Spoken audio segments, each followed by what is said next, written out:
I was believing about the phones. There's actually 5 different ways a snake can move. Holy hell! One where it moves in a straight line, or shifting the weight from front to back. Third one's just a normal slither, sidewinder.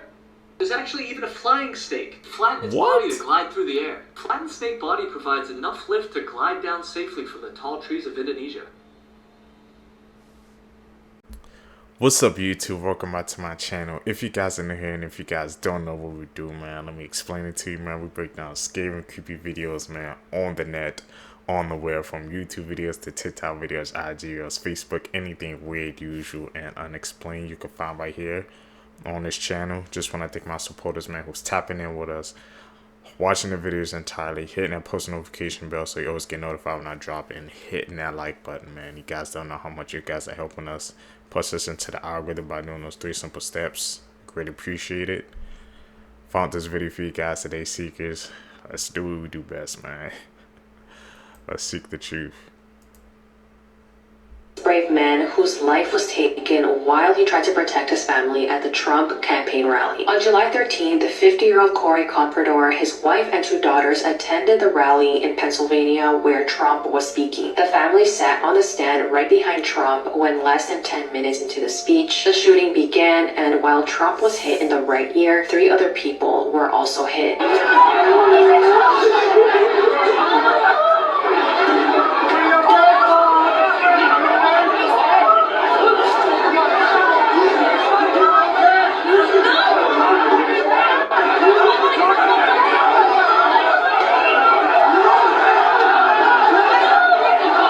These are 2 of the 3 victims, David Dutch and James Copenhaver. They were in critical condition but are expected to recover. Unfortunately, 50-year-old Corey did lose his life while he tried to protect his family. His wife Helen and his 2 daughters said that he died a hero, and the last words that he said to them was to get down before he threw them to the floor and covered them. Corey worked as a project and tooling engineer and was a firefighter of the Buffalo Township Volunteer Fire Company. After this tragic and sad incident, over $4.7 million has been donated to the victims, with Elon Musk donating $100,000 as well as Dana White and Kim Rock. What's the most dangerous place on Earth? Tragic Number 8 story. is Lake Natron in Tanzania. The lake's so alkaline, animals get mummified. 7, Morgan Island, off the coast of South Carolina. 4,000 monkeys all infected with the herpes B virus. 6 is Mexico's giant crystal cave, 1,000 feet underground. Cave is 113 degrees Fahrenheit and 100% humidity. 5, Oymyakon, Russia. It's the coldest town on Earth, reaching minus 50 degrees. Number 4, Runnet Island. In the 70s, the US government buried radioactive plutonium. Number 3, the K2 Summit. It's the inhospitable mountain summit in the world. Number 2 is Snake Island, an island full of thousands of poisonous snakes. It's illegal to go here. Number 1 is North Sentinel Island, home to the indigenous people who have violently rejected contact with the outside world. So much so, if you even get close, they'll swim out to you and try to kill you.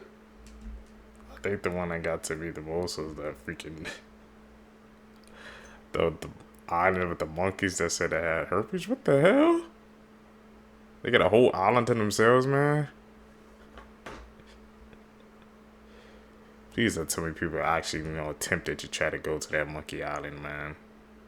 They did, bro. They're just out of their minds if they even attempt that.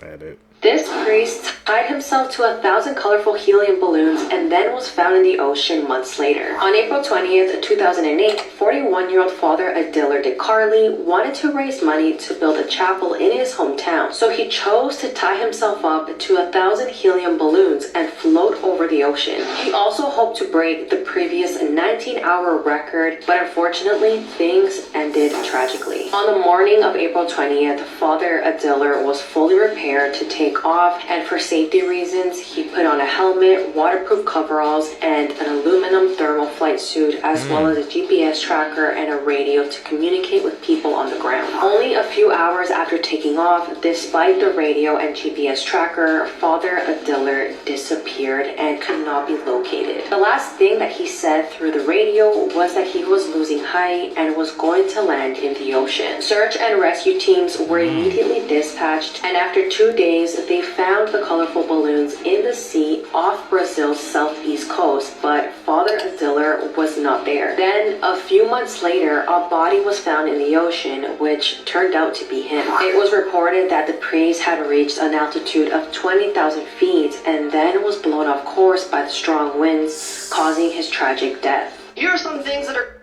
That's like basically the Up movie, bro. Using all those balloons floating in the air. That wind threw him off course, bro. I'm like, man, I wouldn't even attempt to do something like that, see, because that's just way too dangerous.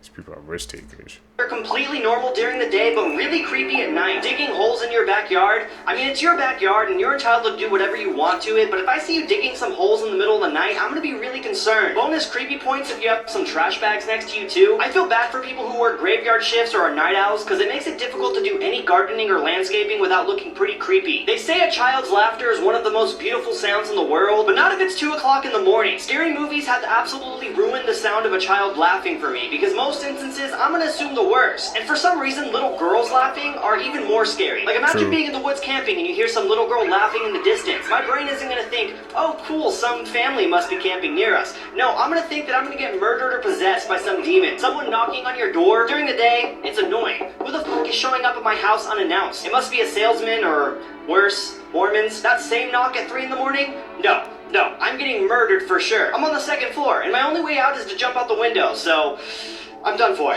People just saw not one, but 2 great white sharks feasting on a humpback whale carcass off the coast of Cape Cod. And I bet you don't know why they need just so much food. The great white shark, or Carcharodon carcharis, can eat over 66 pounds of blubber in just one sitting, enough to sustain it for over a month. Great white sharks need to eat between 3 and 5% of their body weight every single day, meaning the largest members of their species could easily eat over 80 pounds of food a day. In large part, it's due to their biology. The great white shark can exceed lengths of 20 feet, weigh over 5,000 pounds, swim at about 35 miles an hour, and up to 50 miles a day. They are actually the largest macropredatory fish in the ocean and belong to a very unique family known as Lamnidae in the order Lamniformes, or mackerel sharks. In the family Lamnidae, there are 3 amazing genera, one including Carcharodon, or the great white, another which is known as Ischurus, including both the short and long fin mako, the fastest sharks in the ocean, and the lamna containing possibly the cutest shark in the ocean, known as the salmon shark and the porbeagle. What makes these sharks especially unique and also makes them a more effective predator than many other sharks is that they're regionally endothermic. Just like you and I, they can actually warm their own body without relying on ambient water temperature to heat and cool themselves. This basically allows them to outperform other shark species that don't have that biological function that live in the same cold waters that they often occupy. So they like freaking evolving into a super predator seekers. We seen evolution like right in front of our eyes, man. They like 60 pounds of blubber? Do you guys know how much that is? Tap in with us, you're gonna learn.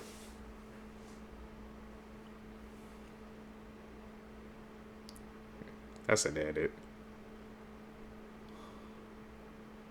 Call it like we see it, man. These are 8 horrifying facts that will probably keep you up at night. There are thousands of old diseases frozen in the glaciers of the world, and global warming will eventually release them all. If a person dies in their costume at Disney, like Mickey Mouse, they have to be sat down on a bench so it looks like they're resting. Climate change is making spiders bigger. Some female spiders allow their young to eat them alive. Tooth in the eye surgery is when surgeons put a tooth in a blind person's eye to restore their sight. It was pioneered in the 1960s, and it actually works, and it's still being done today. The chances of a successful CPR outside of a hospital is only 7%. Cell phones are 10 times dirtier than a toilet seat. When you suddenly wake up during the night without any reason, there was someone or something staring at you. Yeah, there's a lot more, like for part 12.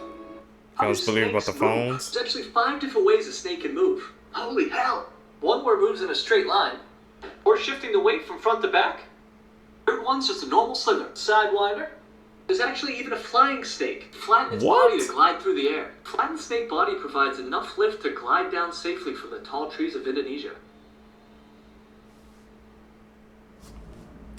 A flying snake. I What went the swimming hell? with sharks, nearly ended up in the hospital, and not for any reason you think. Shout out to Nat Geo for sponsoring this video. I'm gonna change the way you look at sharks in less than 60 seconds. Let's get it. The author of Jaws, Peter Benchley, not only did he regret writing the book because of all the bad PR to sharks, he would dedicate the rest of his life to shark conservation. If Jaws were written today, the shark would be the victim. The Greenland shark is a slow-growing glacier guppy that can not only live for up to 400 years, they don't hit baby-making age until 150. 150, dude, and still young. Now, there's more than 500 types of sharks, so it's easy to miss one, like the chain cat shark, which happens to glow in the dark that's biofluorescence. The epaulet is a shark that disrespects the natural order by walking, using pelvic and pectoral fins to move around during low tide. Sharks use a type of camouflage called countershading, meaning if you're above them, they blend into the dark abyss, but if you're below them, their light underbelly gets lost in the light of the sky. When you've been around longer than trees, nature gives you perks like that's Anthony Mackie. It is, and he and Ross Edgley and many more will be a part of National Geographic Shark Fest airing on Disney Plus and Hulu. Check it out if you're ready to see sharks be anything but the bad guy.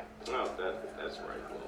Well, I wasn't lying. The sharks are fine, but the ocean slammed me against the basket cage like it owed me money. So, moral of the story, I'm not afraid of sharks, just the ocean around it. Creepy facts I bet you didn't know, part 1. Your lips and anus are connected by the same tube. 90% of serial killers choose their victims by sexual desire. Your organs move freely around your body. Crows used to follow armies to feed on dead bodies. Human sacrifice was a real thing in Aztec Mexico. The more you know. Is that, I guess, where crows got the sign meaning from? Those like crows mean death or something like that. That makes sense. Last words people said right before dying. A nice old lady told a CNA that she wanted to wear all white. When asked why, she said the man in black is here. She looked in the corner of the room. The CNA looked, but there was no one there. That's when the nurse came into the room. They asked her to describe what she was seeing, and she said he's in all black, and he's got a top hat on. And then she whispered, and his eyes are red. While her eyes moved across the room to directly behind the CNA, like she was watching him move closer to them. She died later that night, but it was unexpected. That room creeped the nurse and the CNA out for a long time after that. Facts that I wish I didn't know. When Gerardo Medina turned 18 years old, his mom, Lena, was 23, meaning she had her son at just 5 years old, making her the youngest mother ever. Sudden adult death syndrome is the thing, where your heart just stops seemingly for no reason, like a cardiac arrest, except no cardiac arrest can be detected. So dementia is what they say when there's symptoms of a decline in thinking skills and memory loss, and Alzheimer's is the disease that can cause it. And signs that you might grow up and have this can be detected as early as 3 years old. Not just that though, the symptoms too. Alzheimer's and dementia in children exists, meaning that anybody at any age can completely lose their mind and become a husk of themselves. Scared to think about. Doesn't Chris Hemsworth have that? That's why I like to take a break from acting. Kids that terrified us, part 2. This is the movie Caroline. It's about an 11-year-old girl named Caroline Jones and her parents who move into an old mansion. Caroline then meets a kid named Whitey, who gives her a button-eyed rag doll, which looks exactly like her. Caroline then finds a small door in her living room, which can only be unlocked by a button-shaped key. After she unlocks it and goes in, she enters a completely different world and meets her other mother and father with buttons as eyes. Caroline then keeps going to this different world. The other mother then wants Caroline to stay in this world forever, but she has to get buttons sewed on her eyes. But Caroline does not want to do that and she wants to leave. Her other mother then transforms into a menacing, scary version of herself. The other mother then kidnaps Caroline's real parents, and this is where the movie gets crazy. So, if you've never seen this movie, I recommend go watching it right now. Caroline movie. Imagine kids walking into that thing. It was just gonna be a nice, fun movie. No, it wasn't. It's scary, Weird bro. fact of the day. The idea that ghosts look like this, where they're kind of translucent and float, is extremely recent, and it came about for an extremely specific reason. And I think it's really fascinating because it gets to how human culture is formed. Now, almost every culture in history has ghosts, and they show up in a million different ways. In some cases, they come back and possess animals, or they possess people, or they show up and they can only be seen at night. But prior to the 19th century, they were never described as this. They either just looked like normal, solid people. In some stories, the ghosts would physically attack you, or they would open doors or break down doors. And while they had the ability to disappear or suddenly appear in a room, they were never described like this.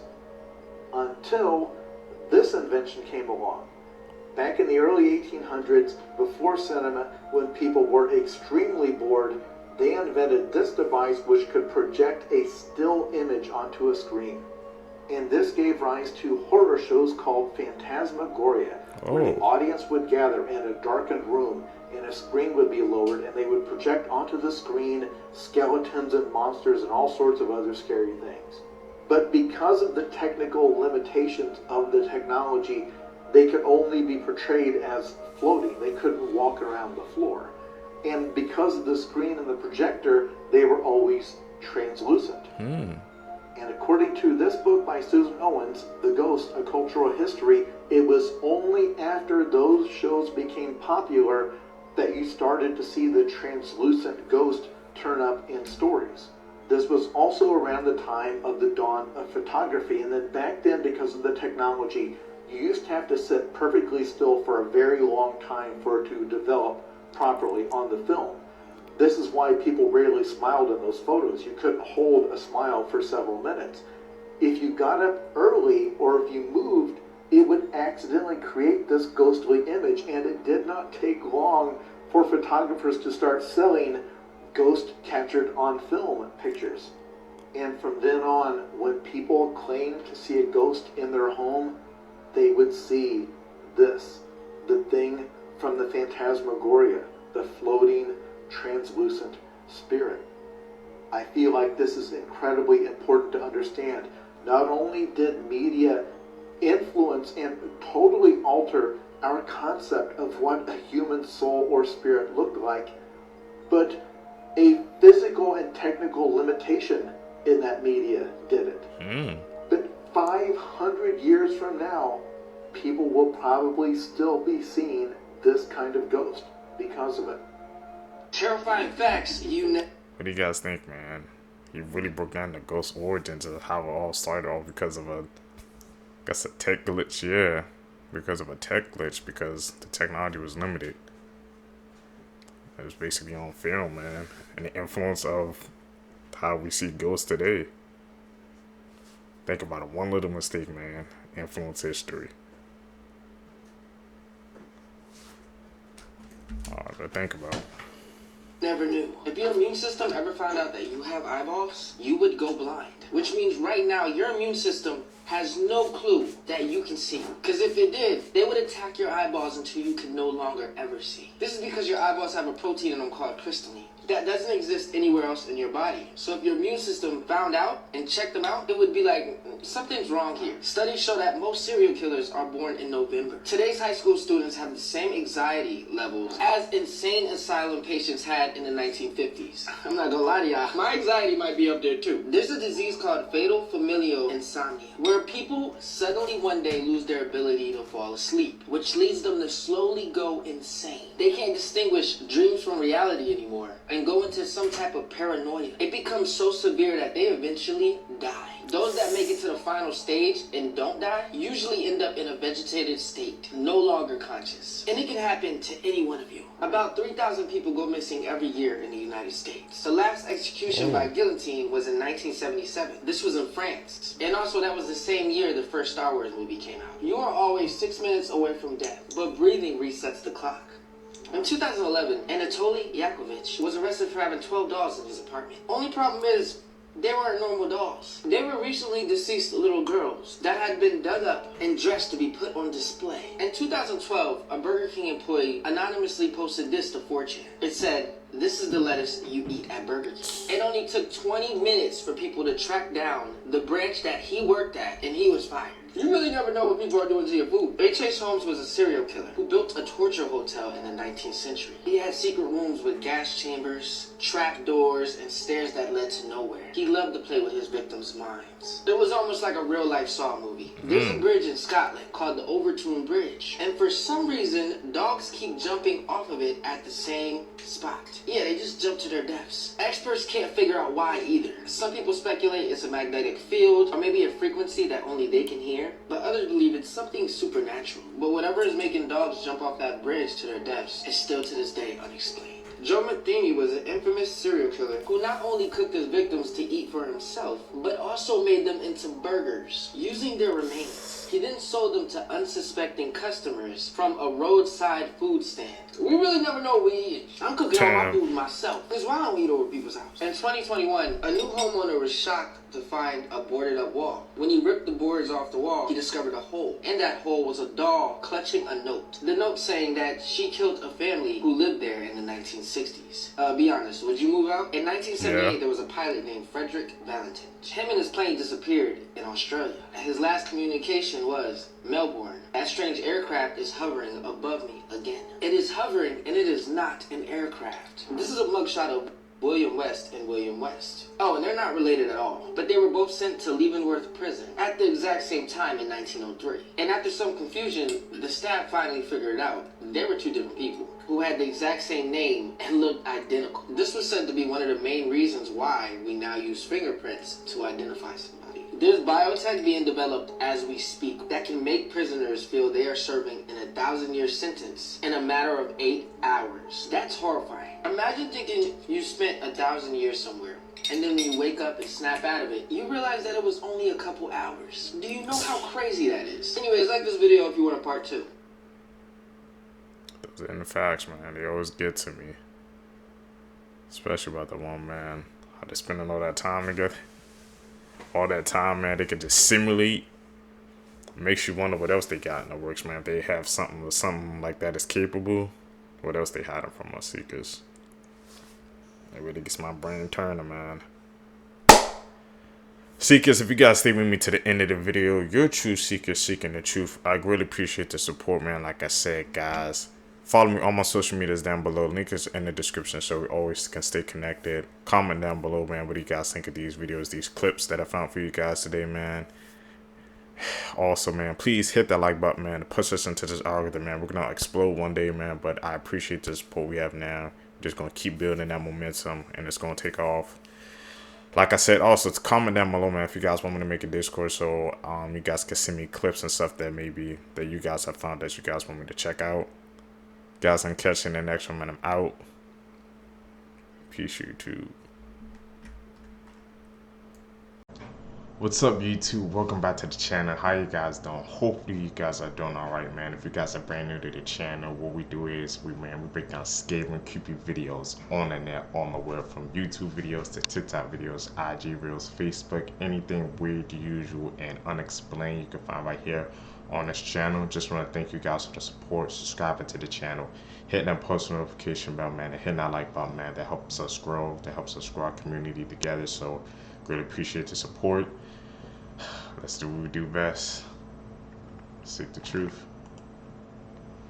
This woman filmed her own murder after her husband found out she was having an affair. On December 2021, a fight broke out between 60-year-old Kerry Birmingham and his 48-year-old wife Patricia after he found out that she had been having an affair. During the argument, Kerry pulled out his shotgun, pointed at Patricia, and threatened to take her life. Patricia began recording their fight, and the last thing her husband said to her before he pulled the trigger was that she was going to meet Jesus. Kerry pled guilty, and even though they had video evidence of what he did, he was only sentenced to 10 years in prison with the possibility of parole in 5 years. And the reason for this is because the laws in Texas allows for a reduction in punishment if the crime was committed in sudden passion, which in this case, Kerry found out about his wife's affair and quickly reacted in this way. Should they change that law, man? He took her life because of this. On September 20th of 2015, Fidel Lopez and his girlfriend Maria Nemeth were inside of his apartment drinking. Maria ended up getting very intoxicated and they both ended up in a closet. Okay. They began to have intercourse and Maria had said the name of her ex-husband twice. Once Fidel had heard what Maria said, he became enraged. At that point, Fidel left Maria in the closet while he went through the apartment and began to break things. He had shattered a glass door and punched holes into the wall. Fidel then went back into the closet and Maria was lying unconscious. Fidel then decided to insert a beer bottle, a hair straightener, and both of his fists inside of Maria. Maria started to bleed and Fidel stated this is when he became a monster. Fidel then admitted to pulling out Maria's intestines. Maria had never gained consciousness during this time. He then carried Maria to the bathroom to put water on her face, but she still did not wake up. Fidel then washed the blood off of his hands and went outside to smoke a cigarette. He started to panic and then went to the bathroom to check on Maria. She was no longer breathing, so that's when he decided to call 911. Maria was taken to the hospital and she was pronounced dead. Fidel was sentenced to life in prison and ended up taking a plea deal to avoid the death penalty. This is proof we aren't alone. Okay, so this alien-looking creature was recently captured on video, and... Shapeshifter? We gotta see this.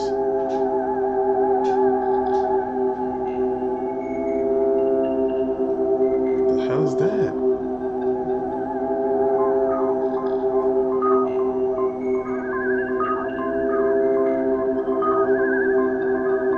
Oh man. Is this an edit? Or is this legit?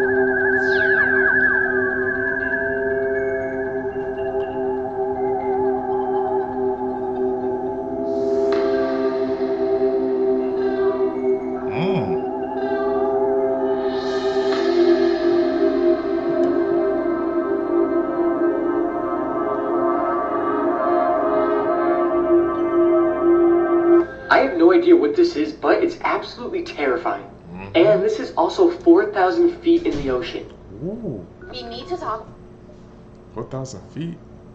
You guys see, because you know we haven't even explored like half of the ocean, so that could be a possibility, man.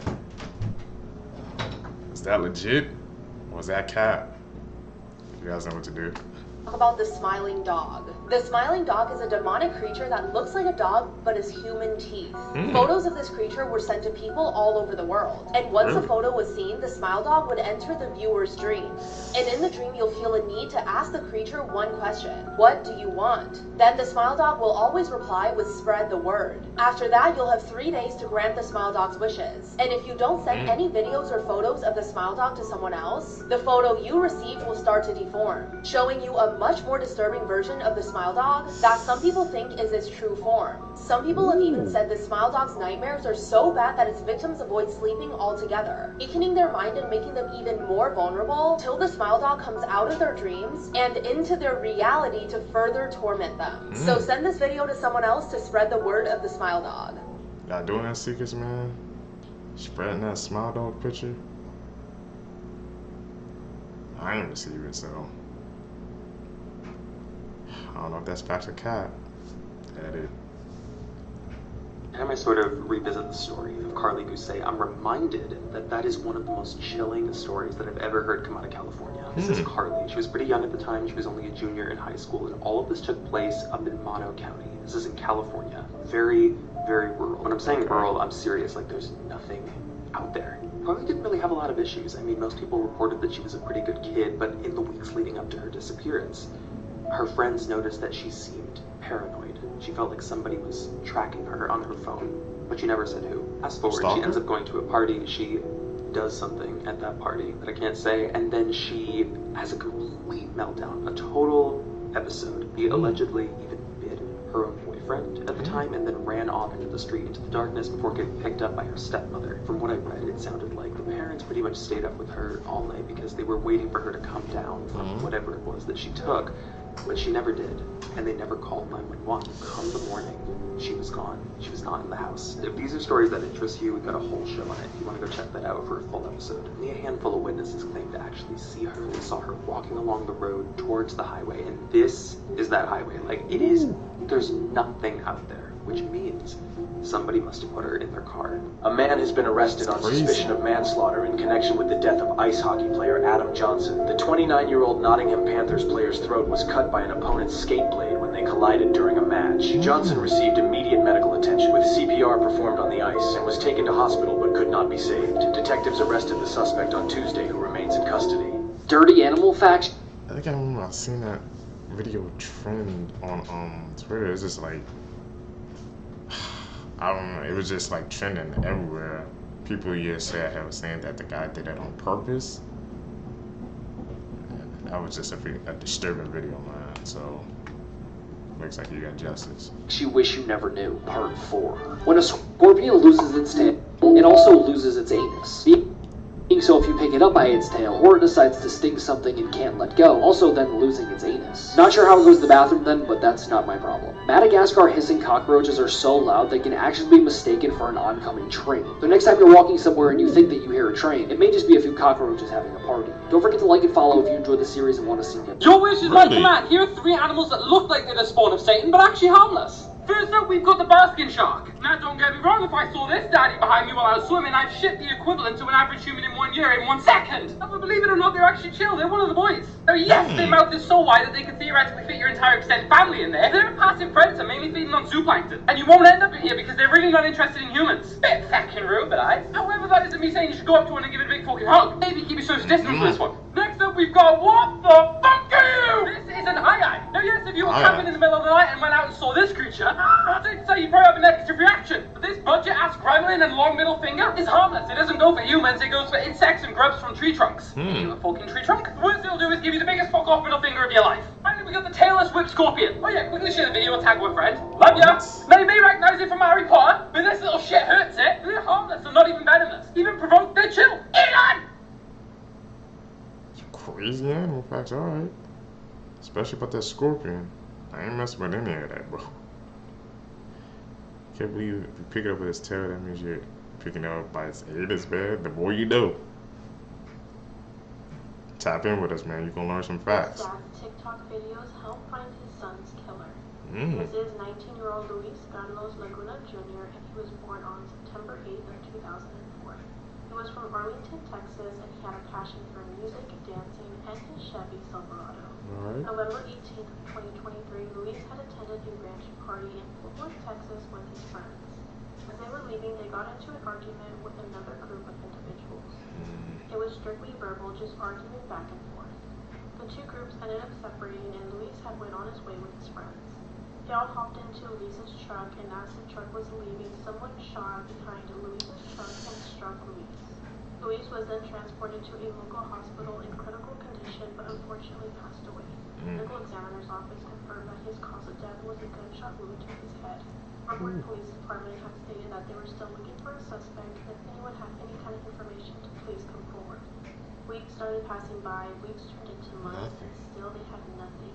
Luis's father, Carlos Laguna Sr., had started to post videos on his TikTok. He would post the videos about memories with his son, then he started to talk about his son's case. Carlos did this in hopes that it would reach the right person, and that person would come forward with any information about his son's killer. About 5 months after Luis's death, a detective called Carlos to let him know that they had found Luis's killer. That person is 20-year-old Martin Ramirez Lopez, and he is currently sitting in jail charged with the murder of Luis. Detectives mentioned to Carlos that his TikTok videos did help and that someone had came forward. One thing about Carlos, he was not going to give up. Rest in peace to Luis, and he'd never be forgotten. DJ said Power of TikTok. Do some good too. Too much of their weed. So on the night of the 13th, David, DJ, Bradley, and Austin were all over at his house. They were hanging out in that camper trailer, they were smoking, hanging out, and DJ gave Eric some kind of signal. And then Eric got up and he left the room. He didn't stay out of the room for more than a few minutes. So I don't know if he was curious about how the murder was going or what, but he came back to be with the others eventually. Except at this point when he came back in, David wasn't in the room. DJ, Austin, and Bradley had locked him in a bathroom. Now David didn't seem too worried at this point. He actually thought his friends were just kind of messing around with him, maybe playing a prank, you get it. But then they let him out of the bathroom. They turned off the lights and they started beating him. And that's when David got really scared. He apparently begged them to stop, but nobody would. They even used to start pistol whipping him. So once they found a pretty remote area, they pulled David out of the car, they walked him into the woods, laid him on the ground, and then DJ shot him in the head. At least, that's how things happened the first time that Eric told his story. But the police made him come in for 2 other interrogations, and each time Eric gave them a confession, it would change. One of the biggest differences was that a couple of times Eric said that the killer was not DJ. It was someone who was listed in the police report as AB. Those are Austin Barrett's initials. By now, the detectives were convinced that Eric was the ringleader in all of this. Even if they didn't know who actually fired the fatal shot, they still had no idea what the motive was for David's murder. But they were confident that Eric was behind all of it, and that Austin, DJ, and Bradley helped him pull off this crime, and then helped dump the body. Riley Strain's mom finally gave an interview to News Nation, and she talked about the final text that was sent from Riley to her about his drink. People have not talked about this case in a couple of weeks, and this is a pretty big break considering we still don't have footage from inside the bar. If you need a refresher on the case, Riley Strain, he was a fraternity brother who was down on a trip with his frat. He was down in Nashville, and he was kicked out of a bar. See him on camera when he hits the street level. He is hammered. He's completely gone. He's wandering aimlessly. He's alone. Eventually, he would vanish that night, and then following a 2-week search, his body was found without his pants, washed up in the Cumberland River. And a lot of dust that was kicked up on this case because a lot of people wanted to know about that drink, and now we have confirmation from his mother. And again, it's a lot to pack into one video. If you want some backstory on this, I've got an episode on it. Riley had apparently texted his mom that his drink at the bar, something was wrong with it. Adds even more suspicion to the GHB theory. Marcus married his 15-year-old. See, cause that's why, man, when you out and you stepping away, man, if you don't cover your drink, it's best to just order a new one, because you don't know the type of time that people are on nowadays. They could try to slip some of your drink, try to take advantage. It's not even worth it, man. When you out, get a new drink, or don't leave it at all, man. Or better yet, don't even drink. I always want to be aware of my surroundings. Stepdaughter. My heart goes out to her. She was way too young to be dealing with anything like this. And even though their finances don't sound like they were especially stable, they kept having children. I mean, think pregnancy after pregnancy, because by the time she was 26 years old, Elizabeth had given birth, and this is not an exaggeration, 11 times. Now, given that the first pregnancy was when she was 15, that works out to a baby every single year. I can't even imagine. It's literally like you're pregnant for 10 years straight. Yep. That would be horrific. I didn't mind being pregnant, but that would be horrific. I mean, it honestly would be hard on anyone, but she was also so young that it would make it that much more difficult. Marcus basically stole her childhood away from her in so many different ways. Crazy. She had no chance to even live her life. 11 years? She was pregnant every 1 year, bro. It's a sick story, man. On Monday, April 15th, 21-year-old Thomas Elliott was inside a Target pretending to shop when he first began following a woman around the store. This woman said that she was shopping for clothes for her grandbaby when she noticed Elliott was standing way too close to her. And then she saw that he was holding his phone in a weird angle, pointing straight at her. She said her first thought was that this man may have been trying to Bluetooth her information from her phone onto his phone. She gave him this weird look like, "What the hell are you doing?" So he backed off and apologized and said that he was only looking at clothes that was hung beside her. So this woman walked away and continued to shop, but she still felt like something was off. She then noticed he was getting really close to another woman in the store, the same way he was doing to her. She thought this was too much of a coincidence, so she followed him around at a distance and wanted to see what he was up to. At this point, she felt like this guy was being really suspicious, so she put her phone in the cup holder of her shopping cart and began recording. And that's when she caught Elliott bent down with his phone and put his camera underneath this woman's dress. Behind me is one of the most famous true crime cases ever. And to this day, it still remains unsolved. This one is called Who Killed JonBenét? And I am partnering with Lifetime to bring you guys the best of the best for true crime film. JonBenét was absolutely gorgeous, and she was in many beauty pageants. She had a loving mother and father, and also a brother. Unfortunately, JonBenét was mysteriously murdered. There were several accusations against the parents, but no one really knows the real truth. JonBenét was absolutely precious and so kind with her personality. She was loved by so many. This has been one of the most talked about true crime cases over the years. And to be honest, it's one of the most intense ones. I feel this Lifetime movie did a great job portraying this case. And I think it's one that everybody should watch. You guys can watch this at mylifetime.com/watchripped. This picture famously surfaced from 1941 because something looks very off about it. This guy, a lot of people cite this picture as proof of time travel because not only does he seemingly look very modern and out of place, but he also appears to be holding a camera that's very small, too small for any commercial grade camera of 1941. But let me explain why this is debunked. The modern t-shirt he's wearing, it's a logo for the Montreal Maroons, which was a hockey team from the 40s. The glasses were also available. They had protective side shields in the 40s too. But what about that camera? It's small enough to be a digital camera, but they did not have commercial grade cameras that were this small in the 40s. Incorrect. Kodak confirmed of a rare model of a small portable camera that was limited, but it was available by 1941, which makes this photo completely plausible. They debunked that quick. Could there still be more truth to that, or could they debunk it because they don't want nobody else looking into the truth? Dig deeper into that story. What do you guys think? Who would think selling unlimited 10-cent beers to sports fans is a bad idea? Not the Cleveland Indians when they played against the Texas Rangers on June 4th. 10 cents? It's a deal of a lifetime. 60,000 cups of beer being sold to the 25,000 people in attendance. That was incredibly problematic because there were only 50 security guards. Yeah, that ain't going Fans well. were growing increasingly intoxicated, throwing bottles and firecrackers on the field. Whoa. There were flashers and streakers. And this all culminated in the 9th inning when a fan tried to steal a player's cap and the Rangers came to their teammates' defense. The fans rushed the field with knives, chains, and stolen stadium seats. Players defended themselves with bats as they retreated into their dugouts, and the umpire declared the Rangers the winner by forfeit. Though they would put a 2-cup per person limit, the next 10-cent beer night was a month later. They kept doing it. They didn't even learn from their mistakes. It's crazy. They're doing that nowadays. You know that ain't happening. Look at Miranda seeming uncomfortable while Dan is touching her. What can't you say? I mean, honest to God, I could go on and All on this stuff coming out about all him. the wonderful qualities about Miranda, but I know time permits. Like, and why I will is he consolidate hugging her just like as that? one thing.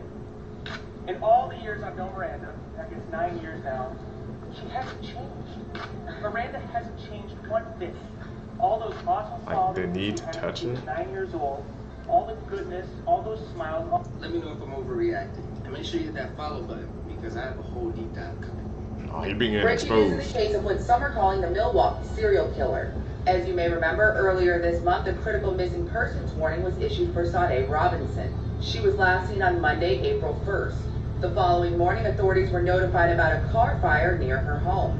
After further investigation, authorities were able to determine that the vehicle fire was that of Robinson's. Later that day, authorities say a community member located a leg in a park. This park was less than 10 miles away from Robinson's home. Furthermore, authorities said that Robinson went on a date on April 1st, the same day that she went missing.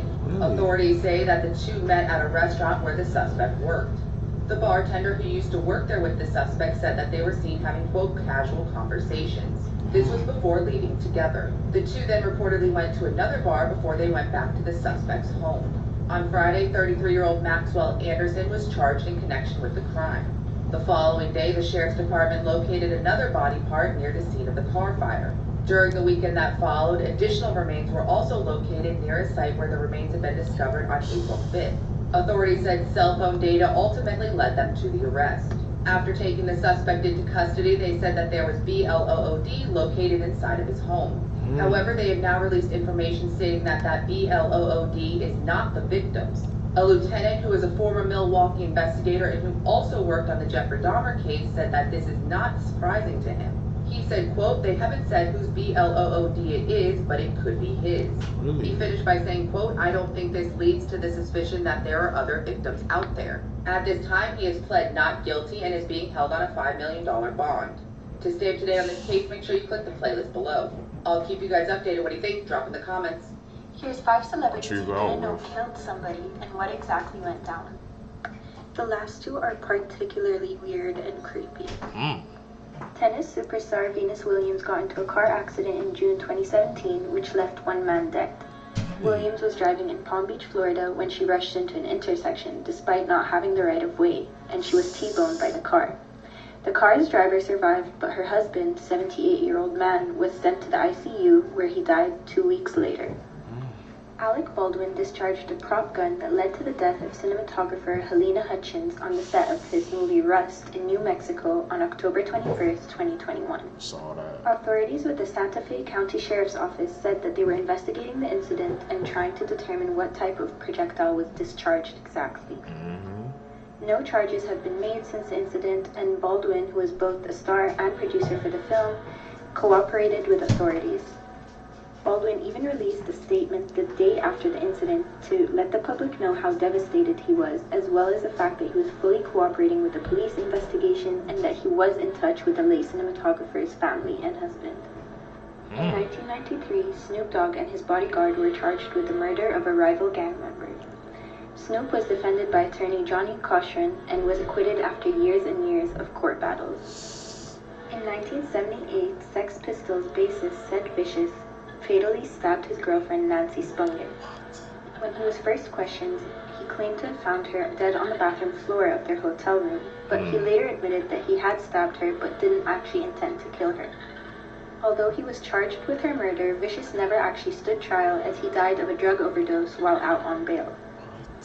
In 2012, Smallville and Sons of Anarchy actor Johnny Lewis broke into the home of an 81-year-old woman called Catherine David, ransacked her home, and then killed her and her cat. He was never questioned as he actually fell or jumped from a roof and died straight after. It was later revealed that he had been born into a Scientologist family and worked for the church's drug rehab group, Narconon. Despite a history of drug abuse, though, the autopsy report showed that he actually had no drugs or alcohol in his system at the time of his death. It's like there's some dark secrets, man, behind the Hollywood wall, man, that I learned every single day watching these videos, you guys. That first story you saw, I never even knew something like that even happened, man, to the Williams sisters. Damn. Hollywood is it's like so dark, man, behind the scenes. You gotta seek the truth, man. Have you ever heard the crazy story on how the show To Catch a Predator with Chris Hansen got canceled? If you've never seen that show before, it was so ahead of its time. So basically, Chris Hansen and his team would go online and pretend to be children or teenagers and chat with online predators, and then invite the creeps over, saying like, my parents aren't home. Then the creeps would go over to what they thought was a child's home, but be greeted with Chris Hansen and get arrested. Typically the men that they would catch on the show would be lowlifes with no real influence in society at all. Until Texas District Attorney Bill Conrad started chatting with one of the show's online decoys, sending inappropriate photos to what he thought was an underage boy. On every single episode of the show, they had to convince these online creeps to actually meet up in person. But Bill didn't want to meet in person. This is complete speculation, but I'm assuming that the network knew that catching a district attorney on their show would be really good for ratings. And since Bill did not want to meet, they took camera crew, police officers, SWAT teams, and raided Bill's home. This is unlike anything the show had done before. And with cameras rolling, before they were even able to speak with him, Bill Conrad unalived himself. People that were at the scene apparently immediately started talking about how this was going to make really good TV. And Dateline did go on to air an episode that featured Bill. But there was some controversy, of course. The judge that signed the search and arrest warrant apparently said that they were never made aware that a reality TV show was involved in this arrest at all, and said if they had known, they would never have signed it. Experts have also said that the raid was unnecessary drama for the cameras and put everyone involved in unnecessary danger, and that the investigation was just rushed in general because this was reality TV and they wanted a quick turnaround for the episode. Bill's sister did go on to file a wrongful death lawsuit against NBC, which was settled for an undisclosed amount. And within months of this all happening, the very popular TV show was canceled. There's so much controversy about how this all went down, but what do you think? And if you were a fan of this show, did you ever hear about this before? Canceled it, man, because they caught somebody pushing them out. And they tried, and it wrongly, man. They try to catch it, but when that money got involved, man, they try to do it for ratings. It seems like they kind of lost focus on what it really was supposed to be about, man. Like she said, that was ahead of its time. I imagine how would a show like that go like today in today's society? It's sad, but they probably have an episode probably like every day. Crazy. Seekers, that's it, man, for this video for you guys today. Hopefully you guys enjoy this, man. Like I said, if you guys been checking out my style, kind of been, you know, cutting back on the chatting, man, just letting the videos play out and saying my thoughts until afterwards, cutting down on the pausing as well, man. I'm just trying to make the viewing experience just the best for you guys. You deserve the best, and I want to continue to get better and better with each video going forward. Guys, stick with me, man. Hit that like button, subscribe button, hit that post notification bell. Also follow my socials down below, man. So let's go to Seekers. That's how we can connect and stay together, man. Guys can catch you in the next one. I'm out. Peace, YouTube. What's up, YouTube? Welcome back to my channel. How you guys doing? Hopefully you guys enjoy your time here, man. If you guys are brand new to the channel, you guys don't know what we do. We break down scary and creepy videos on the net, on the web, from YouTube videos to TikTok videos, IG reels, Facebook, anything weird, usual, and unexplained you can find right here on this channel. Just want to thank my supporters, man, who's tapping in with us, subscribing to the channel, hitting that like button, man, and watching the video entirely, pushing us into the algorithm. Really appreciate the support. Found this video for you guys today, man. Let's do what we do best, Seekers. Let's seek the truth. How rare is your body? Only 10% of people are left-handed. However, we actually tend to live shorter lives. And only 1% of people in the world are ambidextrous. It means you have no preference of which hand you write and draw with. And only 1.5% of people have a single palm crease. This is mostly found in males and is a hereditary trait. And less than 1% of people have an extra rib. Most of us have 24 ribs, but some people are actually born with 25. And it's called a cervical rib. Now 3% of people have these little X's on their palms. It's extremely rare, but it's a sign that you have strong character. Here's what some of the most famous monsters actually are. I have X on my palm? Chupacabra. The goat-griefing livestock leech believed to be first seen in Puerto Rico was more than likely a dog with a severe case of mange, and that's when mites burrow into the skin and basically cause parasitic alopecia. Bigfoot, different animals, same beast, or whatever it was Kobe said. Anyway, it was probably a mangy bear. Exhibit A, Exhibit B, Exhibit C. What the hell mange does? Coke bear done graduated to meth? And I don't mean numbers. The Loch Ness Monster. There have been many theories, but what's most likely was probably just an escaped circus elephant with trunks out like Dragon Ball. For centuries, there have been stories of killer Cyclops, a one-eyed op to humanity. Whole time, someone probably just found an expired elephant skull in an Olympic long jump to a conclusion. And last, almost every sea monster story you've ever heard was probably just some whale freeing his willy. That's exactly what you think it is, the more you know. It is, what the hell? What if theories. What if everything behind you disappears, but when you look back, it reappears? What if our shadows were warning us about something in the dark because they disappear in it? What if you're the only person left on Earth and everyone and everything around us are just imaginary people and things we've made up so that we don't feel lonely? What if every time you think you hear your name being called, it's actually just your family trying to wake you up from a coma? What if the meteor that killed the dinosaurs was actually a UFO and we're the aliens? Tell me, Seekers, man, down below, what are the most freaking weirdest what if questions she asked? I think when she said about the aliens and how if we hear our real name being called by family, we're really trying to wake up from a coma. I couldn't even imagine that. Wholesome facts that'll make your day slightly better. Part 2. If you've already made it to the airport without dying, you shouldn't be nervous about flying because you've already made it through the deadliest part of plane travel. Whenever you pet an animal, it actually lowers your cortisol levels, which is the stress hormone.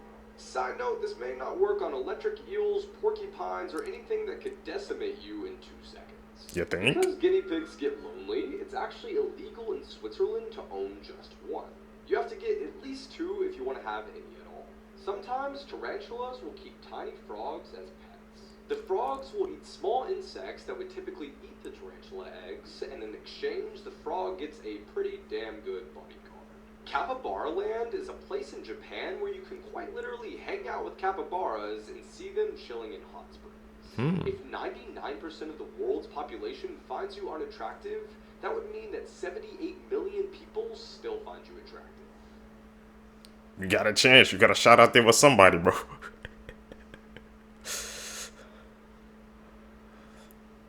That's insane, man. Even if half the population thinks you're ugly. It's one of the craziest urban legends I've ever heard. And it ended up being true. So almost 100 years ago, there was an aquarium in Australia that had a giant tiger shark on display. And the legend goes that one day, in front of like groups of families, the shark threw up a human arm. And not only is that true, but it opened a murder investigation. Also, this week's episode is all about Australian true urban legends, so make sure you listen. So after the shark threw up the human arm, the police had to figure out whose it was and why it was in the shark's belly. Well, the first thing the police noticed was the arm was cut cleanly, not jagged like it was from a shark bite, meaning that the arm was intentionally cut. So now it's clear that this was a murder, but whose arm is it? Well, one thing they noticed is that the arm has two boxers in a fighting stance tattooed on it. So they end up writing about that in the paper, and one guy who was reading it goes, "Hey, that sounds like my brother's tattoo." His brother was a man named Jim Smith, and he was involved in the seedy underbelly of Sydney society. Jimmy ran insurance fraud scams in Sydney, and he was just involved with a lot of bad people. And the last person he was seen with was one of Sydney's most notorious criminals. The story has a lot of twists, including how was he involved with the last guy he was seen with. And there's a lot of fun Australian urban legends, like the story of the Button Man, so make sure you check out this week's episode. Fun fact of the day that my small brain cannot physically comprehend. This one really did make me say, what the fuck? I want you to do me a favor and pour yourself a glass of water. Do it! Now, there is an immensely high chance that that water you're about to drink is older than the solar system. This is because it existed in ice specks floating in cosmic clouds before any of this shit came to be. Oh, and one more thing. Scientists estimate that every glass of water you drink has 100% passed through a dinosaur. So put immensely bluntly, the most vital thing humans need to survive is Jurassic wee-wee. My brain! Let's make a deal. If you didn't know these facts or they shocked you in any way, you have to share it. Now remind someone to stay hydrated today. And then immediately send them this video. We're so evil. Elon! Jurassic wee-wee, bro. What the hell? I haven't know that, but if you think about it, yeah, like the water we drinking, I guess he said they've been passed through dinosaurs, man. We drink Jurassic wee-wee, man. The more you know. Tap in with us. You gonna learn some things. What's the most dangerous place on Earth? Number 8 is Lake Natron in Tanzania. The lake's so alkaline, animals get mummified. 7, Morgan Island, off the coast of South Carolina. 4,000 monkeys all infected with the herpes B virus. 6 is Mexico's giant crystal cave. 1,000 feet underground. Cave is 113 degrees Fahrenheit and 100% humidity. 5, Oymyakon, Russia. The coldest town on Earth, reaching minus 50 degrees. Number 4, Runnet Island. In the 70s, U.S. government buried radioactive plutonium. Number 3, the K2 Summit. It's the inhospitable mountain summit in the world. Number 2 is Snake Island, an island full of thousands of poisonous snakes. It's illegal to go here. Number 1 is North Sentinel Island, home to the indigenous people who have violently rejected contact with the outside world. So much so, if you even get close, they'll swim out to you and try to kill you. Now this is insane. Today I learned that in a remote village in Turkey, there is a family that walks on all fours. Now these individuals have baffled scientists since they were first discovered in 2005, and initially experts couldn't explain why they were the only known humans to walk on all fours. The only theory that they had was that humans were beginning to devolve. Yes, I am not kidding. I literally just posted a YouTube video reacting to some of these insane theories. The documentary on the family got roasted so hard that they had to turn off the comments. It's pretty good, check it out. Now the real reason that they walk on all fours, and to sum it up very simply, their parents are first cousins and have 18 children. And unfortunately, because of this, they were born with an extremely rare disorder that makes them lose their sense of balance. They had no balance as babies, and instead of learning to stand upright and walk like the rest of us, they remained crawling for life. Damn, crawling for life? I couldn't do that.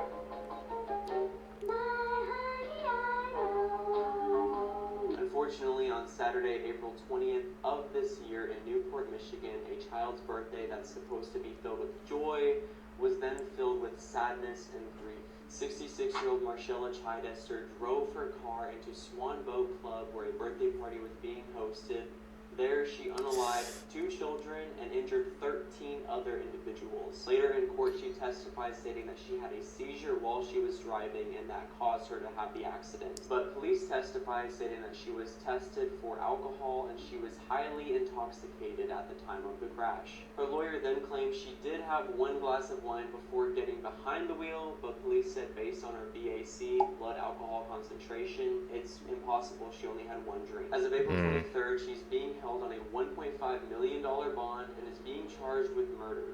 Being that this case is so recent, her exact jail sentence has not yet been determined. The 2 victims are 8-year-old Lana Phillips and her younger brother, 4-year-old Zane Phillips. I put a link to a GoFundMe in the comments section for this family, and in the meantime, how long do you think Marcella should receive in jail? Does anyone remember How long, when they were building a Seekers? freeway outside of St. Louis and they found over 200 bodies in one spot? And before I even get into it, you know that's what tonight's episode is going to be about. Whoa. So outside of St. Louis, there's this one area that has all of these strange mounds. There's no hills anywhere else, so people always wondered if they were man-made. But in the 1960s, when they were building a freeway there, they had to cut through these mounds for construction. So they thought they would just cut into them and there would be dirt inside. But that was not the case. One of the mounds had 272 bodies buried inside of it. Damn. And they were like, what is going on? Is this from a serial killer? Well, 2 things.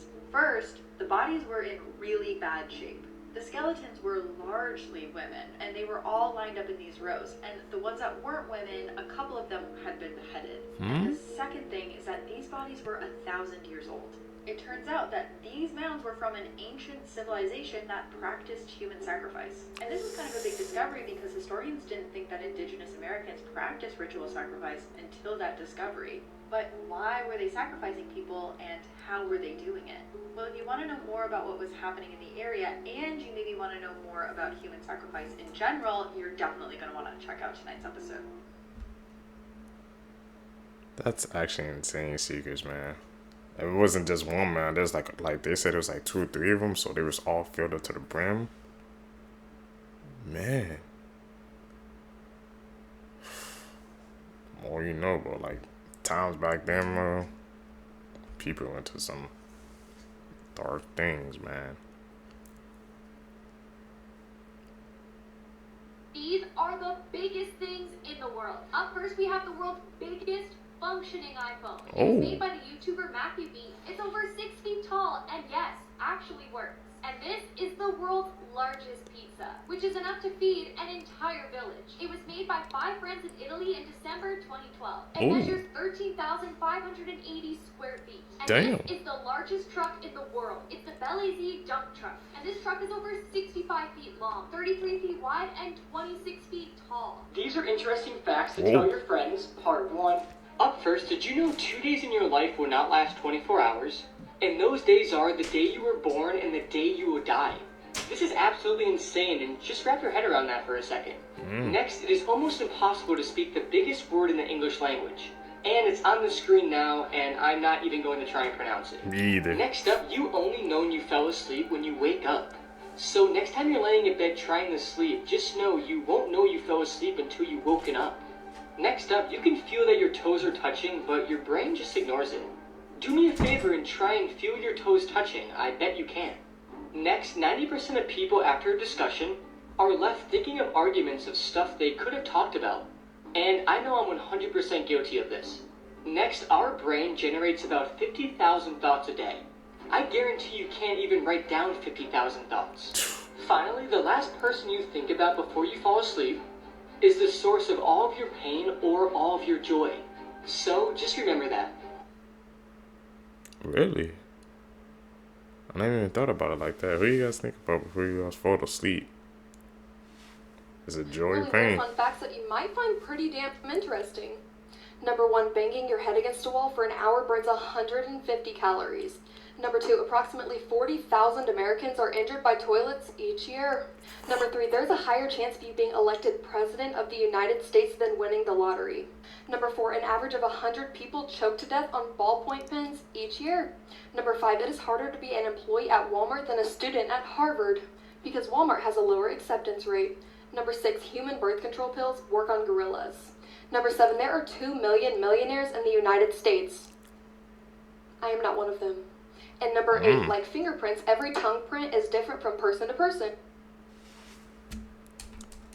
That's actually a freaking mind blowing fact with the one she said about president, man. That the president, that really goes to show you, man, how sometimes, man, I think the lottery, man, is just freaking corrupted, or there's a theory behind it where like they be choosing people to win. Because that makes no sense how you have a higher chance of becoming a president than actually winning the lottery. If you said that to a person, they probably look at you like you was crazy. But I guarantee you that's true. This is why you should never go swimming in a lake again. If you ever go swimming in a lake, you can get a very severe brain infection called an agleria, and it's caused by amoebas that are found in lakes and rivers. The amoeba will then start slowly eating your brain, which you would most likely die from. This is extremely rare to get, but every time you go into a lake, you actually risk getting it. So, I for one am never going in a lake again, and I think you guys should do the same. Thanks for that helpful information. We will not be doing it.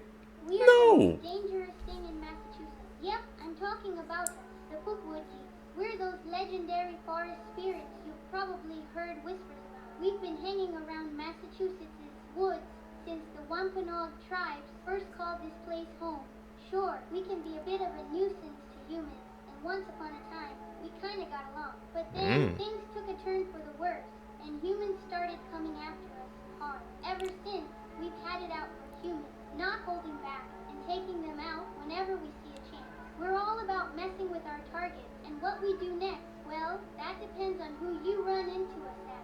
If you're a hiker who's lost, we might help you find your way, though not back to the trailhead, if you catch my drift. Out hunting, watch out for our poison arrows, and if you're a young woman, well, we've got plans that don't bear going into. Long story short, if you're wandering through Massachusetts, keep your eyes peeled and know your surroundings. Comment your name if you want to be protected, and if you have an encounter with us, get away as soon as possible because you will never go near the woods again if you watch this documentary.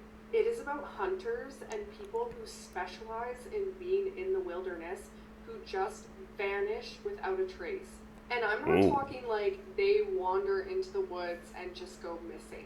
In one of these cases, a guy went into the woods with a group of his friends and they went hunting. He was only about a couple of feet away from them when suddenly they turned around and he was gone. In many of these cases, massive search parties are released to try to find these people and they are never found. A couple of theories are discussed in this doc, like paranormal theories, Sasquatch theories, ideas that maybe they like fell into crevasses. If trained professionals are going missing in the wilderness, you bet your ass I'm not going anywhere near the woods. Let me know in the comments if you've ever experienced anything weird in the wilderness, and hit follow for more docs to watch. She nailed it, man. Those are trained professionals going in the woods and they just disappearing, dropping off the face of the earth, and I ain't going nowhere near there, bro. A woman who was missing for 30 years was just found alive in Puerto Rico. So Patricia Copta vanished without a trace from her home in Pennsylvania in 1992. The situation surrounding her disappearance was a little strange and scary because Patricia's mental health had been getting worse and worse over the years. So when she disappeared, the police told her younger sister and husband that they thought she left on her own accord and basically closed the case. They thought that she would maybe come back, but then 30 years went by with no phone calls and no contact. Everyone in her life had assumed she passed away. But recently, an 83-year-old woman in an elderly home in Puerto Rico started opening up to a nurse for the first time. The woman had been diagnosed with dementia and started bringing up things in her life that she had never spoken about before. This alarmed one of the nurses at the facility, who contacted authorities to get a DNA test because she started believing that this woman was a missing woman from the United States. And sure enough, it was Patricia. She had never told anyone about her previous life and had never contacted her family. Her husband and sister were contacted because they're still alive and they were shocked.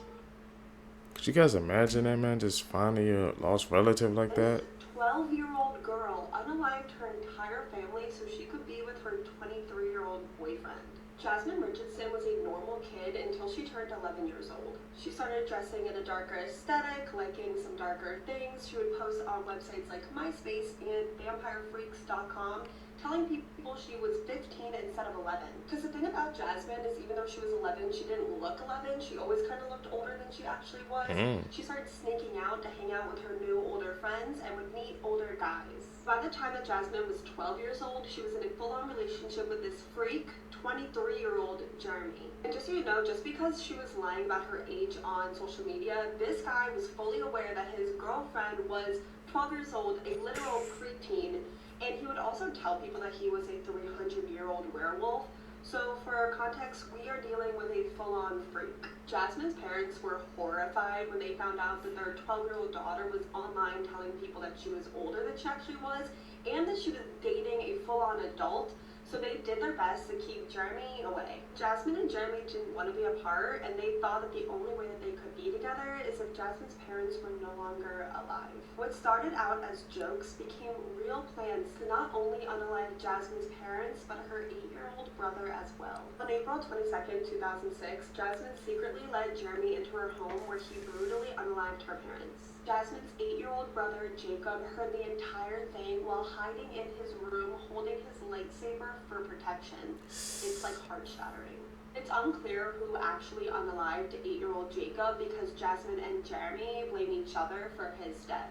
Jasmine and Jeremy thought that they were soulmates, and now with her parents out of the picture, they were going to be together forever. But in reality, that was not the case. They were actually quickly brought to justice because they were bragging to anyone that would listen about what they had just done to her entire family. And of course, as soon as they were arrested, the soulmates turned on each other. Jeremy was sentenced to 3 life sentences, but due to Jasmine's age, she only served 6 years in a rehabilitation center and 4 years on probation. She was fully released into society in 2017 and has been out living in society, free as a bird, ever since under a new name. Actually, a lot of controversy in this case because of that, but what do you think? Do you think Jasmine is a victim, a child manipulated by a predator, or do you think if she's old enough to do the crime, she's old enough to do the time?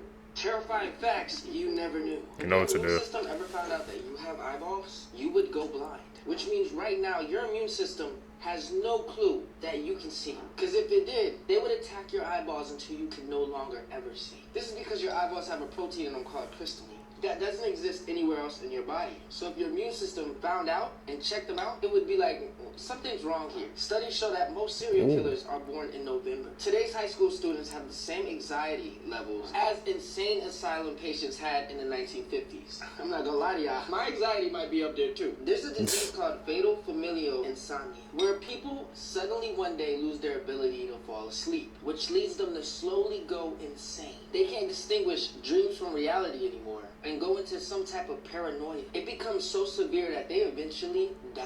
Those that make it to the final stage and don't die usually end up in a vegetative state, no longer conscious. And it can happen to any one of you. About 3,000 people go missing every year in the United States. The last execution by guillotine was in 1977. This was in France. And also that was the same year the first Star Wars movie came out. You are always 6 minutes away from death, but breathing resets the clock. In 2011, Anatoly Yakovlevich was arrested for having 12 dolls in his apartment. Only problem is, they weren't normal dolls. They were recently deceased little girls that had been dug up and dressed to be put on display. In 2012, a Burger King employee anonymously posted this to 4chan. It said, "This is the lettuce you eat at Burger King." It only took 20 minutes for people to track down the branch that he worked at, and he was fired. You really never know what people are doing to your food. H.H. Holmes was a serial killer who built a torture hotel in the 19th century. He had secret rooms with gas chambers, trap doors, and stairs that led to nowhere. He loved to play with his victims' minds. It was almost like a real-life Saw movie. There's a bridge in Scotland called the Overtoun Bridge, and for some reason, dogs keep jumping off of it at the same spot. Yeah, they just jump to their deaths. Experts can't figure out why either. Some people speculate it's a magnetic field, or maybe a frequency that only they can hear, but others believe it's something supernatural. But whatever is making dogs jump off that bridge to their deaths is still to this day unexplained. Joe Matheny was an infamous serial killer who not only cooked his victims to eat for himself, but also made them into burgers using their remains. He then sold them to unsuspecting customers from a roadside food stand. We really never know what we eat. I'm cooking all my food myself. That's why I don't eat over people's house. In 2021, a new homeowner was shocked to find a boarded up wall. When he ripped the boards off the wall, he discovered a hole. In that hole was a doll clutching a note. The note saying that she killed a family who lived there in the 1960s. Be honest, would you move out? I'm in out. 1978, there was a pilot named Frederick Valentin. Him and his plane disappeared in Australia. His last communication was, Melbourne, that strange aircraft is hovering above me again. It is hovering, and it is not an aircraft. This is a mugshot of William West and William West. Oh, and they're not related at all, but they were both sent to Leavenworth Prison at the exact same time in 1903. And after some confusion, the staff finally figured it out. They were two different people who had the exact same name and looked identical. This was said to be one of the main reasons why we now use fingerprints to identify somebody. There's biotech being developed as we speak that can make prisoners feel they are serving an 1,000-year sentence in a matter of 8 hours. That's horrifying. Imagine thinking you spent 1,000 years somewhere, and then when you wake up and snap out of it, you realize that it was only a couple hours. Do you know how crazy that is? Anyways, like this video if you want a part 2. Basically put you on it again, YouTuber. That's actually insane, man, if you think about it, man. Those facts, the more you know, man. The more you know. Seekers, if you guys stay with me to the end of the video, you're true seekers seeking the truth. I greatly appreciate the support, man. Like I said, I do daily uploads, man. So always make sure you guys check the channel at least once time every single day. You guys can expect the banger to be uploaded. Like I said, man, just sub up to the channel, hit the post notification bell, follow me on my social medias. Links in the description down below. Hit the like button, man. It helps push us into the algorithm, man, so we can just take off in it one day. But we're going to continue to grow step by step every single day. Guys, I'm catching the next one, man. I'm out. Peace, YouTube. What's up, seekers? Welcome back to the channel, man. How you guys doing? Hopefully you guys are doing all right, man. If you guys are brand new to the channel, you guys don't know what we do. We break down scary and creepy videos, man, on the net, on the web, from YouTube videos to TikTok videos, IG reels, Facebook, man. Anything you read, usual, and unexplained, you can find right here on this channel. Just want to thank the seekers who's been tapping into the channel, subbing up, hitting that like button, man, and hitting that post notification bell. Really appreciate the support, man. Let's grow the seekers. That's how you guys can do that. Found this video for you guys today, man. Let's do what we do best, man. Let's seek the truth. When psychics helped solve crimes. On May 15, 1976, 14-year-old Susan Jacobson left her home to go to a job interview at an ice cream parlor, but she never came back. Susan's parents contacted the police, but the police said she probably just ran away with her boyfriend Dempsey Hawkins, and they refused to search for her. 2 weeks later, Susan's parents contacted a psychic, Dorothy Allison, to help with the case. Dorothy asked what the word Mar meant, claiming she saw it in red spray paint. She also envisioned an abandoned car, dual church steeples, the smell of oil, and claimed that Susan had been strangled to death by her boyfriend. Then 2 years later, 3 boys stumbled across Susan's body as they were hunting. At the site was the word Mar, spray painted in red on a rock, dual church steeples, an abandoned car, and 2 oil drums which contained Susan's body. Plus, evidence at the scene showed that Susan had been strangled by her boyfriend Dempsey Hawkins, who was then sentenced to 22 years to life in prison. Seekers, man, do we guys believe in freaking in psychics now, bro? She nailed it. She got it down to the detail, to the like last minute detail too. You know, I was skeptical about, you know, psychics, man. You know, I've seen it a couple of times. I've never went into the shop before. I never actually seen one, but to hear that and that she nailed like all the details, that's pretty scary, man, to think about it. A person can have that type of insight and know those type of specific things. Makes you wonder what else is hiding out in this world, seekers, man. Stuff we learn, bro, blows my mind. You gotta tap in with us.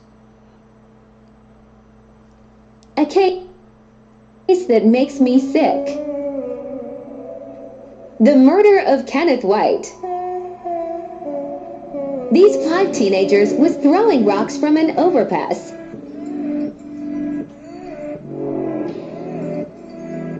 Eventually, one rock hit the windshield of White's car and hit his face.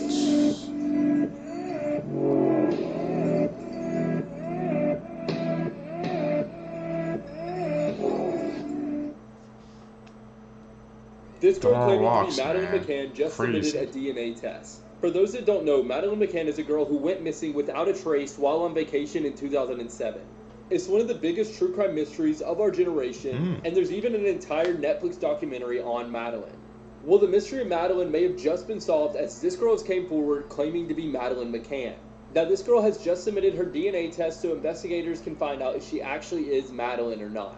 But a lot of the comments on her TikTok page seem to think that she is definitely not Madeleine. But what do you guys think? The Knights. We're gonna have to check into that one, see, because I've seen that a couple of times, man, but really didn't get like a confirm if they confirmed her identity or not. She was gone for that long, man. Those peoples, man, getting the comments see online. That's why you can't even be freaking like respectful online. They talk about Maddie McScam or something like that. I'm like, this is a missing person case. It's not freaking down to make joke seekers. But tell me, man, should we look into that, man, so we can confirm if it was her or not? Stalker. A viewer asked if I could talk about this case, so here it is. Richard Ramirez was a serial killer whose crimes took place in California, and they lasted from June of 1984 to August of 1985. What made Richard stand out from the other serial killers in the past was Richard actually broke into people's homes and unalived those inside. He even went as far as stalking a girl while she slept. No longer was your home a safe place, and understandably so, that struck terror in people. By the end of his attacks, he unfortunately took the lives of 13 individuals. These are just some of them. Thankfully, he was traced and arrested on August 30th of 1985. He was charged and sentenced to death by California's gas chamber and was unalived in 2013. Dark case, man. A lot of people.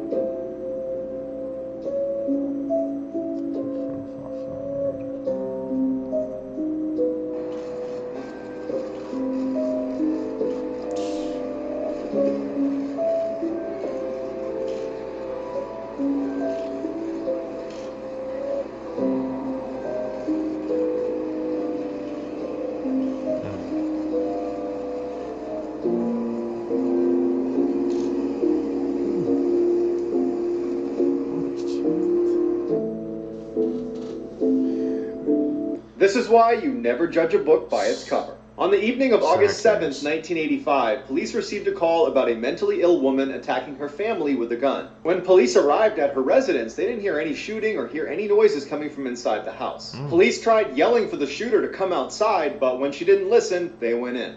Inside was a massacre. All 5 family members have been killed, including 2 young children. One of the deceased was Sheila Bamber, the mentally ill woman the police had been called about, and she was holding a rifle that was tucked up against her neck with a gunshot wound underneath her chin.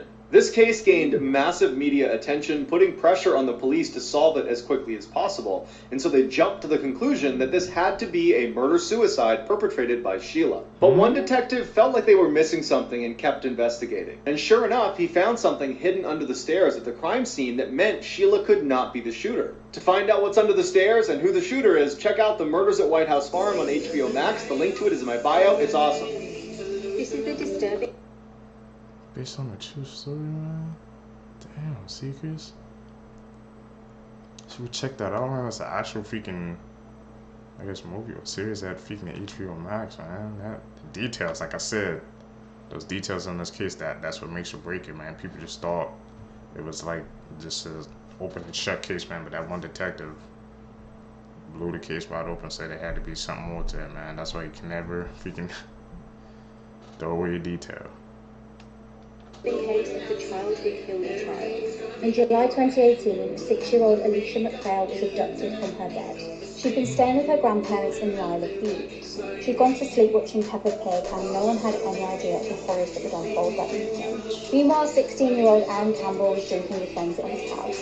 Aaron apparently became upset in the night because he had been arguing with his mum. He had had a challenging upbringing involving physical and emotional abuse. Aaron decided that evening he wanted to get some substances to smoke from a couple that he knew. The couple in question were Alicia's dad, Robert, and his girlfriend. They'd been known to sell substances to Aaron previously, but he could not get hold of them. Intending to go and steal them off them, Aaron armed himself with a knife. He headed to Robert's house where he lived with his parents and girlfriend. This was obviously where Alicia was staying that evening. When he arrived at the house, he noticed the 6-year-old sleeping in her bed and took the opportunity to snatch the poor defenseless young child. Disgustingly, he carried her to a secluded location, S.A.'d her, and then killed her. He then disposed of his clothes in the sea. At 6 a.m. the next day, Alicia's grandparents woke up to discover that the little girl was missing. They straight away alerted police and locals. When the family asked Aaron to keep an eye out for the little girl, he texted them back saying, "Oh damn, I'm sure she's not went too far." A local man soon discovered Alicia's lifeless body around 15 minutes away from her house.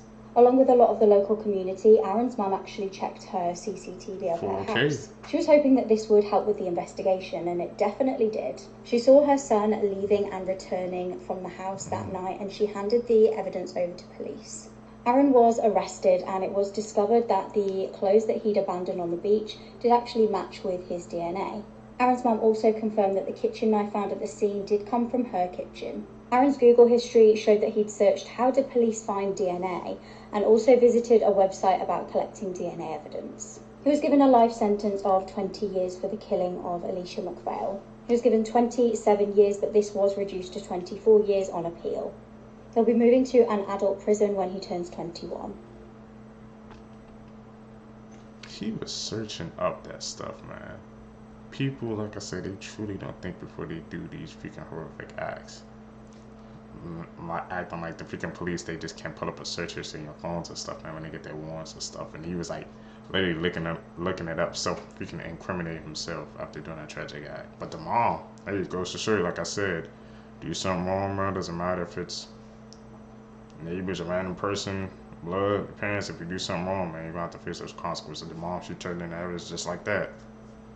Called him on the camera and said, "Hey, gave a shit to the police." Tragic case seekers.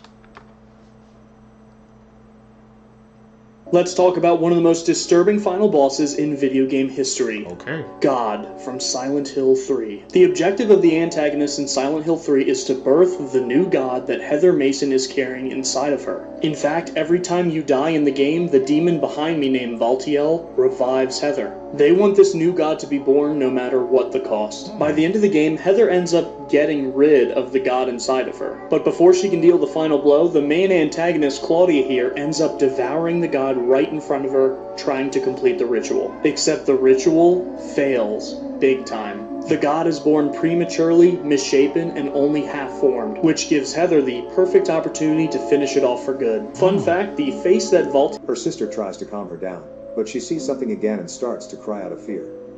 She then stands up, not being able to be near whatever it is that she sees, and runs to her mom for protection. Her sister is laughing hysterically at all this, but then she turns around and sees it for herself. Look at me. What's the matter?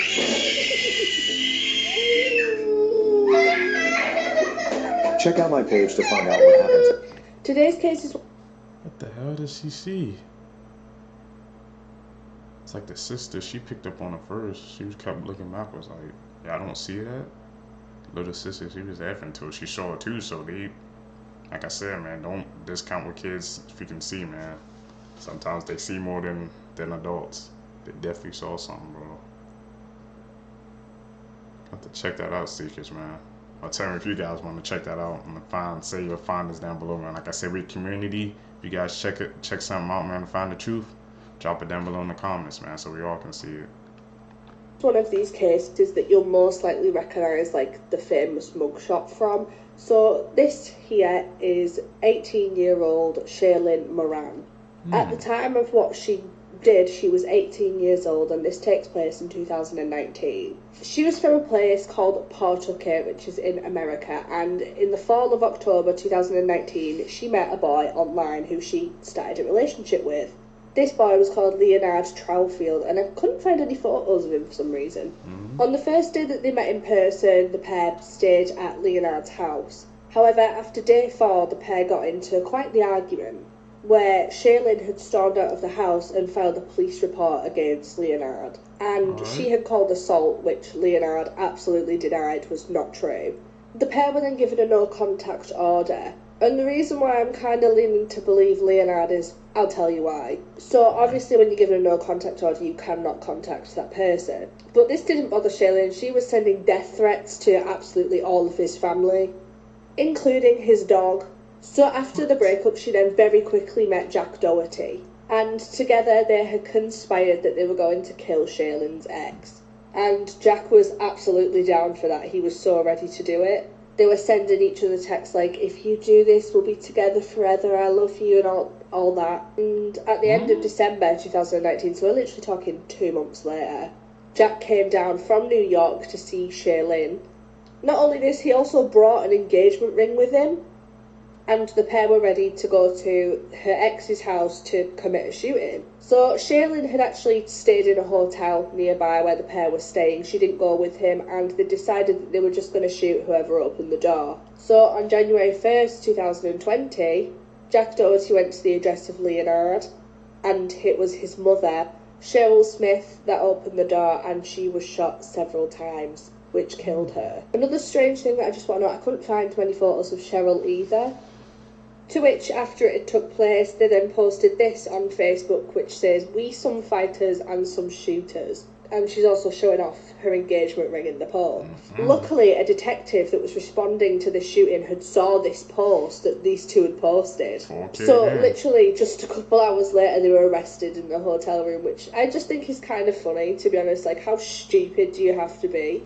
And the cops found the gun that was used in the shooting that matched the bullets found in Cheryl. Jack Doherty is still in prison awaiting trial, but because Shaylin was really the mastermind behind it, she knew what she was doing. She was sentenced to life in prison for her part on killing Cheryl Smith.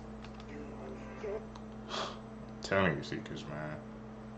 Like I said, I know I said it before, but you gotta watch it to get into a freaking relationship with, because you never know, man, how it could just all spin out of freaking, how it could spit out of control, man. 1 second you good, next, as soon as you break up, you become like the freaking worst person in the world. They just they want to hurt you in any way possible, Seekers. Just keep that in mind, man. You ain't get into this relationship. This 14-year-old was sentenced to life in prison without the possibility of parole, making him the youngest person to ever receive that sentence. So have you ever heard of Lionel Tate? No. Lionel was born on January 30th of 1988. As he grew up, people described him as having average intelligence, but he did have some street smarts. He did have some behavioral issues, as he had been kicked out of school about 15 times for stealing, lying, and fighting. And it seems like those behavioral issues were never properly addressed. Lionel was also not small. At 12 years old, he was almost 6 foot tall and weighed about 170 pounds. On the night of July 28, 1999, Kathleen, which was Lionel's mother, was asked to watch one of her closest friend's daughters, Tiffany Unick. Tiffany was just 6 years old at the time and was a fraction of the size of Lionel. She only weighed about 48 pounds. Sometime in the evening, Kathleen decided that she wanted to go upstairs to her room and left the two younger children alone downstairs. At about 10 p.m., both Lionel and Tiffany were getting kind of noisy, so Kathleen screamed down the stairs telling them to keep the noise down. She did not go downstairs and physically check on the children at this time. Mistake. But at about 10:40, Lionel goes up to the room and tells Kathleen that Tiffany is not breathing. Lionel told Kathleen that they were play wrestling and that he had Tiffany in a headlock. He says that she then smashed her head onto a side table and then started rolling around on the floor, where she urinated herself and was moaning, and he said she was acting like a baby. Lionel says that he left her alone and then sometime later went upstairs to get his mother when he noticed that she was not breathing anymore. By the time Kathleen got down to Tiffany, she was already cold. But upon closer examination, it would be revealed that Tiffany's injuries were far worse. She had bleeding in her brain, a cracked skull, a broken rib. Her kidneys were hemorrhaged. She had a lacerated liver, and she had so many bruises all over her body. A child abuse expert would testify in court, saying that the beating had to have lasted about 5 minutes, and it was the equivalent of a fall from a 3-story building. But Lionel claimed that he was just practicing the wrestling moves that he had seen on TV. It would take several years, but in 2001, Lionel would go on trial for first-degree murder, and he would be tried as an adult. I'm going to go to part 2. It will be up down in the comments, but I have to film it first, so give me just a couple of minutes. Mysteries solved on That's a Reddit. freaking tragic case, Seekers. On August 9th, 2018, Susan Rainwater was on her routine morning bike ride down Highway 7. Tragically, she was the victim of a fatal hit and run when a careless person swerved into the shoulder on the highway. She was struck from behind at a high speed, which sent her and her bike off the road. Later that morning, confused as to why his wife hadn't returned home, her husband, 81-year-old Al Rainwater, went out to look for her. He found her mangled bike on the side of the road and eventually found her body in a ditch. He called law enforcement, they arrived, and it didn't take long to come to the conclusion that it was a hit and run. There was a big issue though. There were no witnesses. The only clue left behind was a chunk of black plastic found at the scene. One of the state troopers on the scene tweeted out and asked for anyone to come forward if they knew any information. This tweet would inadvertently spark a massive online investigation. On the evening of August 9th, a Reddit user creates a thread on the subreddit r/whatisthisthing of the black vehicle chunk. Theories began pouring in fast. Some thought it was from an aftermarket bumper lip or that it was from the window where the door's locking mechanism sticks out. Eventually, it seemed like people began agreeing what it was when someone mentioned that it looked like where you would insert a screwdriver into a grill or headlamp bezel to adjust the aim of the headlamp. At this point, Redditors had a pretty good idea about what the chunk of plastic was, now they had to figure out the make and model. Well, of course, it's Reddit, so there just so happened to be an expert in headlamp bezels browsing the page. Reddit user Jeff Snuts is a headlamp inspector for the state of Maryland who has, quote, done a shit ton of headlamp checks. About 2 hours after the thread was posted, Jeff found the post and thought the piece looked familiar. He recognized the chunk as being part of a headlamp bezel used specifically on Chevy Silverado trucks produced in the mid-1980s. Convinced he had solved the case, Redditors forwarded that information to the state trooper. On August 14th, 5 days after the fatal hit and run, there was a huge breakthrough in the case. The trooper posted online saying the suspect had been arrested and attributed the Reddit tip to being key in the arrest. Thanks to Jeff's headlamp expertise and the local citizen that identified the truck, Susan Rainwater's killer had been arrested. The man responsible is 37-year-old Jeremy Simon. He allegedly told police that he fell asleep at the wheel and thought he hit a deer or a mailbox. He then changed his story that he was awake, but he panicked and didn't want to see a dead body. There was also heroin found in his possession during the time of his arrest. He was charged with vehicular homicide, failure to remain at an accident resulting in death, and unlawful possession of a controlled substance. He was later sentenced to serve 4.5 years on a drug offender sentencing alternative, meaning half in prison and the other half on supervised probation. To me, that sentencing is quite light, but I am at the very least glad that he was caught. But of course, leave it up to Reddit to have a very specific person stumble across a post that was almost like it was meant for them. Seekers, man, this is what I be saying, how like the internet, it's good and bad. Like the freaking, like just people on freaking Reddit, man, they just went to work, man, just starting to solve the case. They was doing a freaking police job for them. And like, do you know how freaking, like, I guess how Rainy Bear was at it being played, that he just freaking that head like inspector, man, just saw that Reddit and he freaking cracked the case just like that. As I said, the internet, it comes with good and it comes with bad, Seekers, man. So we just gotta try to take the gun, try to mitigate the bad as much as we can. That's freaking insane, Seekers, man. You post a case up on Reddit, bro, people will solve it, man. That's just one instant, man. I wonder how many other freaking cases were solved through Reddit. How many breakthroughs they got because somebody was just online, they just kept searching and searching and searching. That's amazing, Seekers. This woman is about to be executed. Guess what her last words were? This is Guo Shang. For reference, that is probably nowhere close to the actual Chinese pronunciation, but I heard somebody saying it before this and I tried to copy him. Sorry. She was an aspiring nurse, but she never officially went to nursing school or med school, so she worked a part-time temp position at a local hospital, trying to climb up the ranks and support her family. At this point of the story, she is 22. One man in particular basically ran this hospital. His name was Dr. Fong Weijia. Again, that's as close as my little English tongue is gonna get. He was actually poor growing up, but he had such good grades that he was invited to study in the US. He researched at Harvard, and then in 2004 he was actually called back by his alma mater to work at a hospital there. His wife could not conceive of this though, and they divorced despite having kids. He was treated like a god at this hospital. One of these people who gave him these excited greetings every day was Guo Shuang. So when he had his birthday party in 2006, he invited her. But soon enough, Shuang noticed something was wrong. She was very dizzy and tired, even though she hadn't drank enough to be that way. Dr. Fong basically just like laughed it off with the rest of his coworkers, saying, "Oh yeah, I'm gonna go take this little silly temp worker home." You know, Shuang woke up the next morning in his bed. Very quickly, she realized what had happened, and she just started sobbing. He was kind of surprised at this, as he didn't think that she would get so emotional. I mean, he was her superior, so he kind of just thought that she would like put her tail between her legs and leave. He basically said, "You know, if you hush up and leave now, I'll give you full time." She left that morning without saying anything, but as she thought it over, she realized, you know, at least I can get something out of this trauma. She ended up going back to him and sleeping with him again, and she was promoted to full-time, just without like the typical benefits. Like there was like healthcare and a lot of other benefits that came with being a full-time employee. She didn't get any of those, but she was just happy to be making more money to support her family. A lot of people have victim blamed her because of this, saying that she couldn't have really been traumatized if she went back to him, and I just want to make it very clear that it's actually really common for SA victims to do that. It's like they want to take control of their own narrative, and they want to take their power back by like going back and like making it their choice to sleep with the SAer this time. Sometimes it's just like to minimize the trauma, you know, like if I went back, then I obviously wasn't that traumatized in the first place, kind of like gaslighting yourself. Even if you don't understand those reasons personally, please understand and keep the comment section civil, because trauma is a very individualized and personal thing.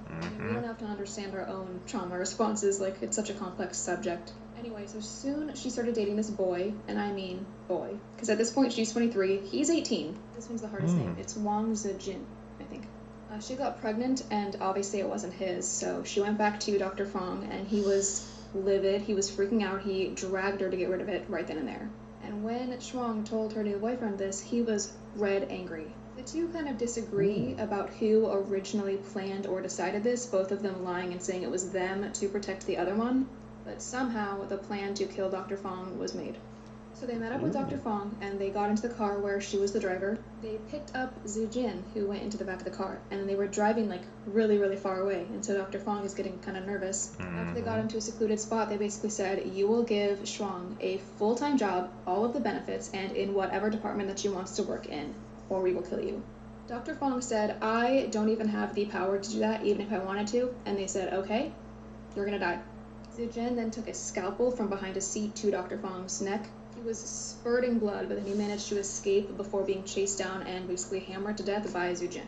When the couple were caught, they just admitted it. They both protected each other as much as they could during questioning, still adamantly in love. They originally both had execution sentences, but his was actually commuted down to life in prison. This was Guo Shang's response.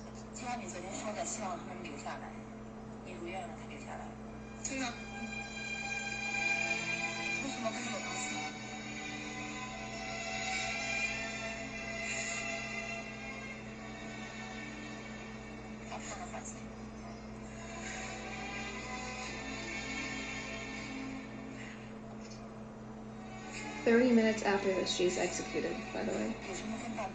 30 minutes.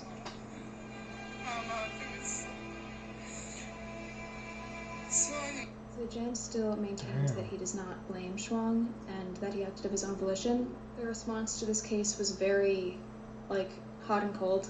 A lot of people will be more victim blaming and say, "Oh, well, she was just sleeping with her boss and wanted to cover it up," and then the other half of people think that an execution was not necessary because the person who deserved to be dead was already dead. And I mean, obviously I do have limited sympathy for literal murderers, but it is interesting watching this clip and the morality debate that it brings up, you know, like it's very humanizing when we just think of murderers as like monsters.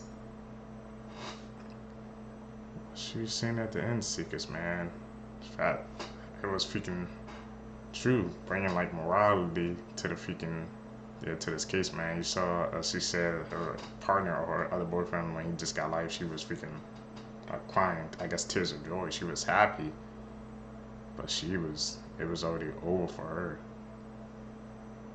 Man, that freaking case had twists and turns, Seekers, man, that I wasn't truly expecting.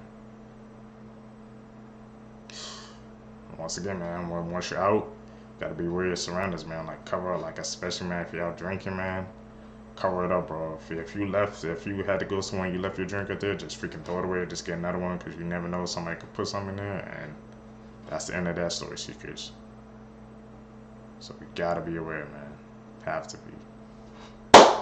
Seekers, that's it, man, for this video for you guys today, man. If you guys made it with me to the end, you're a true seeker, man, seeking the truth. I greatly appreciate the support, man. Like, as you guys can see, man, like I said, through this month, man, April, I've been working through some stuff behind the scenes on my YouTube, man. It's freaking really frustrating, man. But hopefully, I can just get through this month, and May, we can start off with a fresh, clean slate, and it can be even better. I ain't gonna get into it all of it right now, but I'm just letting you guys know I'm pushing through for you guys, man. Still daily uploading. We're gonna continue, man. I know we can grow, man.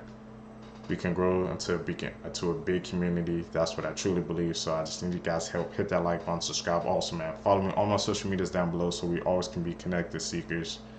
You guys gonna catch you in the next one tomorrow, man. I'm out. Peace, Seekers.